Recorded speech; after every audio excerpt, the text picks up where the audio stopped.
ఈరోజు శనివారం.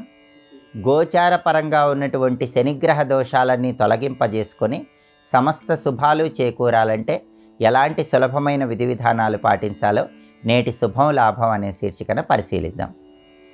గోచార శని దోషాలలో అనేక రకాలైన శని దోషాలు ఉన్నాయి. వాటిలో ముఖ్యమైనది జన్మ శని దోషం.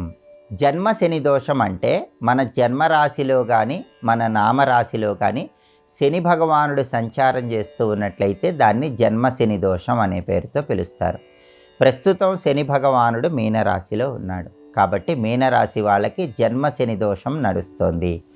జన్మశని దోషం ఉన్నప్పుడు ఏ పని చేసినా సరే ఆ పనుల్లో ఆలస్యం ఎక్కువగా ఉంటుంది, శ్రమ ఎక్కువ, ఫలితం తక్కువగా ఉంటుంది. ఆరోగ్యపరంగా కూడా నడువు నొప్పి, వెన్ను నొప్పి, కాళ్ళ నొప్పులు, నీరసము, అలసట ఇలాంటివన్నీ ఎక్కువగా ఉంటాయి. కాబట్టి జన్మశని దోషం వల్ల వచ్చే వ్యతిరేక ఫలితాలు తొలగింపజేసుకొని ఆరోగ్యపరంగా శుభాలు చేకూరటానికి, చేస్తున్న పనిలో ఆలస్యాన్ని తొలగింపజేసుకోవటానికి శనివారం సందర్భంగా నువ్వులతో తయారు చేయబడిన పదార్థాలు ఎక్కడైనా దేవాలయ ప్రాంగణంలో పంచిపెట్టాలి.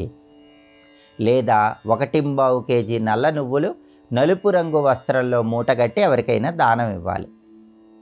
అలా దానం ఇవ్వటం వీలు కాకపోయినా, నువ్వులతో తయారు చేయబడిన పదార్థాలు పంచిపెట్టడం వీలు కాకపోయినా, నల్లటి శునకాలకు పెరుగన్నం ఆహారంగా వేసినా కూడా జన్మంలో శని అంటే మీ జన్మరాశిలో, మీ నామరాశిలో శని సంచారం వల్ల వచ్చేటటువంటి ఇబ్బందుల నుంచి బయటపడవచ్చు, సమస్త శుభాలను అందిపుచ్చుకోవచ్చు.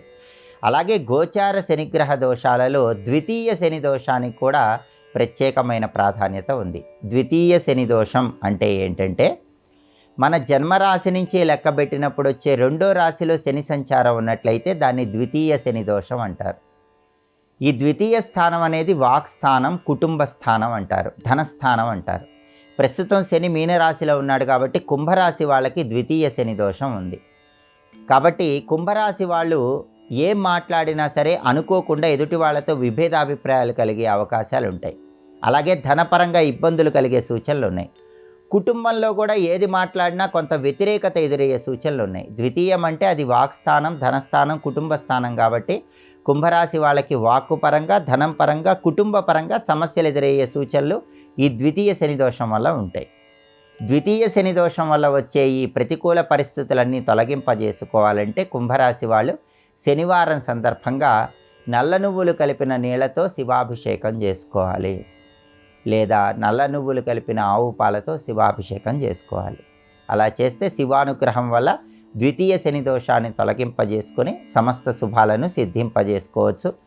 గృహంలో శివలింగం లేని వాళ్ళు శివాలయానికి వెళ్ళి శివాలయంలో శివుడికి జమ్మి ఆకులు సమర్పించినా కూడా ఈ ద్వితీయ శని దోషం నుంచి బయటపడవచ్చు. అలాగే గోచార శని దోషాల్లో పంచమ శని దోషం అని ఉంటుంది. అంటే మన జన్మరాశి నుంచి లెక్కబెట్టినప్పుడు వచ్చే 5వ రాశిలో శని సంచారం నడుస్తూ ఉన్నట్లయితే దాన్ని పంచమ శని దోషం అనే పేరుతో పిలుస్తారు. ప్రస్తుతము వృశ్చిక రాశి వాళ్ళకి పంచమ శని దోషం ఉంది. ఈ పంచమ శని దోషం ఉన్నప్పుడు సంతానపరమైనటువంటి సమస్యలు కలిగే సూచనలు ఉంటాయి.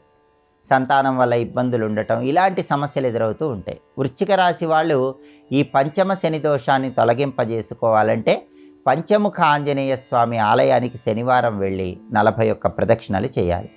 పంచముఖ ఆంజనేయ స్వామి వారికి లాంగూల పూజ చేయాలి. తోక చివరి నుంచి మొదలు వరకు గంగసింధూరంలో నువ్వుల నూనె కలిపి ఆ గంగసింధూరం బొట్లు పెడితే ఈ పంచమ శని దోషాన్ని తొలగింపజేసుకొని వృశ్చిక రాశి వాళ్ళు సమస్త శుభాలను అందిపుచ్చుకోవచ్చు. అలాగే గోచార శనిగ్రహ దోషాల్లో భాగ్య శని దోషం ఉంటుంది. భాగ్య శని దోషం అంటే జన్మరాశి నుంచి లెక్కబెట్టినప్పుడు వచ్చే 9వ రాశిలో శని సంచారం ఉంటే దాన్ని భాగ్య శని దోషం అంటారు. ప్రస్తుతం కర్కాటక రాశి వాళ్ళకి భాగ్య శని దోషం నడుస్తుంది. భాగ్య శని దోషం ఉన్నప్పుడు అదృష్టం చేతి వరకే వచ్చి జారిపోతూ ఉంటుంది. అటువంటప్పుడు ఈ భాగ్య శని దోషం తొలగింపజేసుకోవాలంటే శనివారం జమ్మి చెట్టు దగ్గర దీపం వెలిగించాలి. జమ్మి చెట్టు దగ్గర మట్టి ప్రమిదలో ఆవాల నూనె పోసి 8 ఒత్తులు విడిగా వేసి దీపం వెలిగించి జమ్మి చెట్టు మొదట్లో కొన్ని నల్ల గాజులు, నల్ల ద్రాక్ష ఉంచి జమ్మి చెట్టుకు 8 ప్రదక్షిణలు చేయాలి.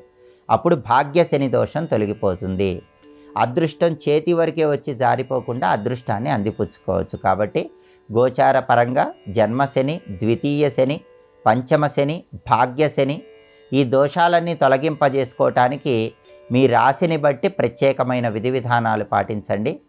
శనిగ్రహ దోషాలన్నీ తొలగింపజేసుకొని సమస్త శుభాలను అందిపుచ్చుకోండి.